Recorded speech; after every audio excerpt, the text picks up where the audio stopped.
નમસ્કાર, હું છું હિના અને આપ જોઈ રહ્યા છો ઇન્ડિયા ન્યૂઝ ગુજરાતના મહત્વના સમાચારની શરૂઆત કરીશું વડોદરાથી। તો આજે સમગ્ર વિશ્વમાં 12મા આંતરરાષ્ટ્રીય યોગ દિવસની ઉજવણી કરવામાં આવી રહી છે, ત્યારે વડોદરાના અટલાદરા સ્થિત BAPS શ્રી સ્વામિનારાયણ મંદિરમાં પણ યોગ દિવસની ઉત્સાહભેર ઉજવણી કરવામાં આવી।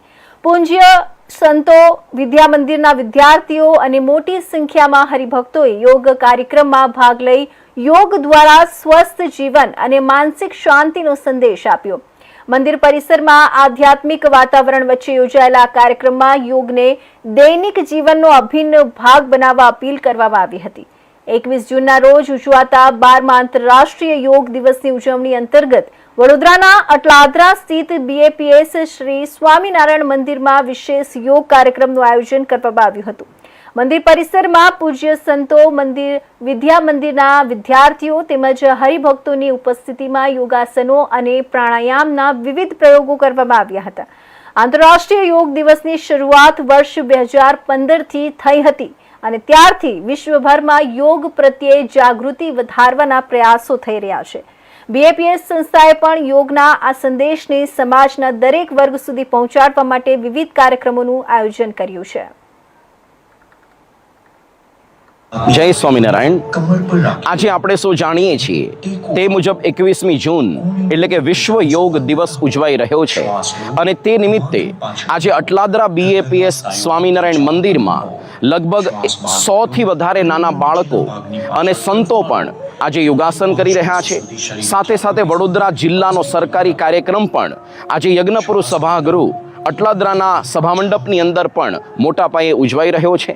આપણે જાણીએ છીએ કે ભારત વર્ષની અંદર મહર્ષિ પતંજલિ થયા, જેમણે યોગ સૂત્ર નામનો ગ્રંથ આપ્યો અને તેમાંથી અષ્ટાંગ યોગની આખી પ્રક્રિયા એમણે આપી છે। યમ, નિયમ, આસન, પ્રાણાયામ, પ્રત્યાહાર, ધારણા, ધ્યાન અને સમાધિ। બહુ જ ઓછા લોકો અંતિમ કક્ષા સુધી પહોંચી ગયા છે। અત્યારે જે આપણે કરી રહ્યા છે તો ત્રીજું અને ચોથું પગથિયું છે યોગ અને પ્રાણાયામ। પરંતુ ભગવાન સ્વામિનારાયણ એવા વ્યક્તિ હતા કે જેઓ પોતે અંતિમ કક્ષા એટલે કે સમાધિ સુધી પહોંચ્યા હતા।